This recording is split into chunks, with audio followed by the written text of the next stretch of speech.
Today we're going to go over a Miles Davis lick of all things. This is a lick that he used as a cue for drum solos, and I'm sure he wasn't the first person to play this rhythm, but it's definitely been linked to drum soloing, definitely from, by the way, Miles used it. And then drummers from then on out have used this phrase a whole bunch. There's a whole bunch of different interpretations of it. But let's start with a good example of the use of this lick from Miles. It's on Milestones, and it's the first track, which is entitled Dr. Jekyll, which I think is supposed to be Dr. Jackal because it was written by Jackie McLean. But at any rate, it's a great tune. It's pretty fast blues, and in the middle of it, Miles has this little melodic phrase he plays, and it was a cue that whenever he was soloing, he could just play this cue, and then that meant a drum solo. In this case, it meant that he and Philly Joe would start trading, and the phrase goes, but it lit do do dee dee dee dee dee ding. Dee dee ding ding ding. Those are the notes for us that are important. But it lit do do dee dee dee dee dee ding. Drum solo. So he would trade fours on that.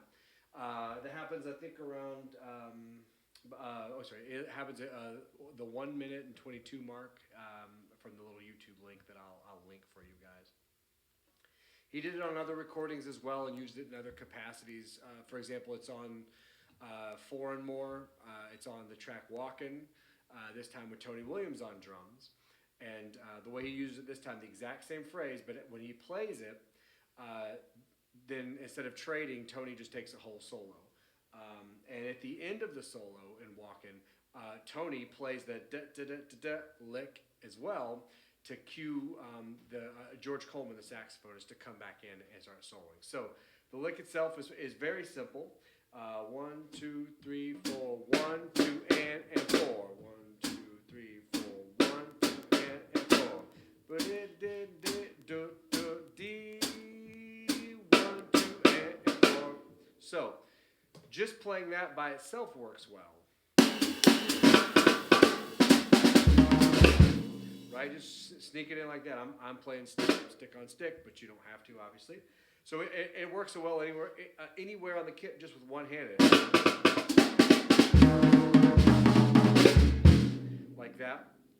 Other ways to use it, you can alternate stick it, or as opposed to playing it one-handed, 1, 2, 3, 4. I kind of like playing right, left, right, 1, 2, 3, 4. 2, 3, 4.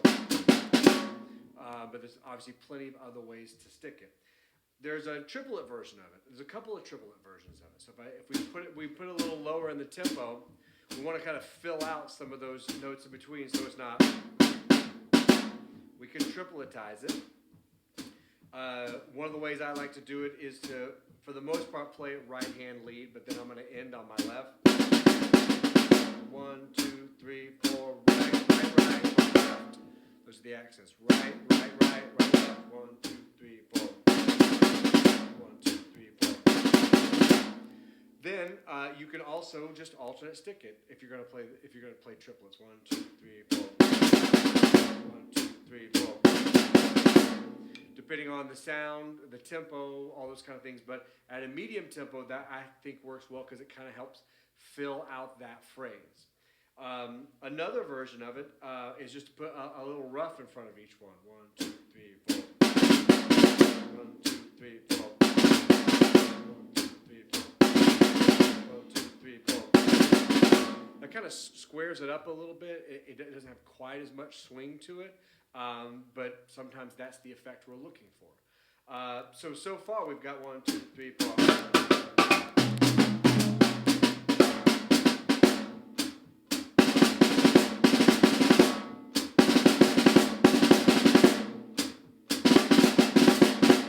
So obviously I'm playing all those the same tempo, but I think picking the right tempo matters a lot. There are plenty of other ways to phrase it. For example, I've got a bootleg of Brian Blade where he plays 1, 2, 3, 4. He does it while he's playing time.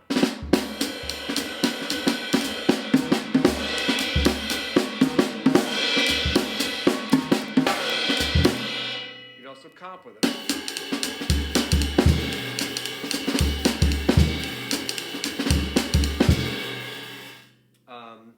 Lewis Nash does a version of it where he plays 1, 2, 3, 4, which is nice there where we get that punch on 4. 1, 2, 3, 4.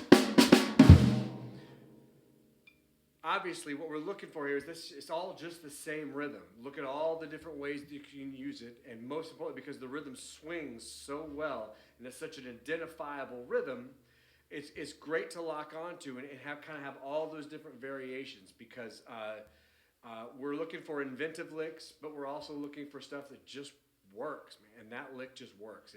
It's always worked, and there's a reason that almost every drummer has at least one, if not 2 or 3 versions of that same lick. So kick those around and find other ways. You know, spend some time soloing where you're just aiming for that rhythm. It's a great rhythm to end a phrase with. It just has nice punch to it. Remember, we've talked before about some phrases that we're learning actually can work better at the beginning of a solo or at the end of a solo. Some phrases work all over the place. Although this works all over the place, it's a great way to cap off a little phrase. It's great for trading 4s when you're playing fast, or trading 8s, and you wanna like kind of have you've got a solid ending to your phrase.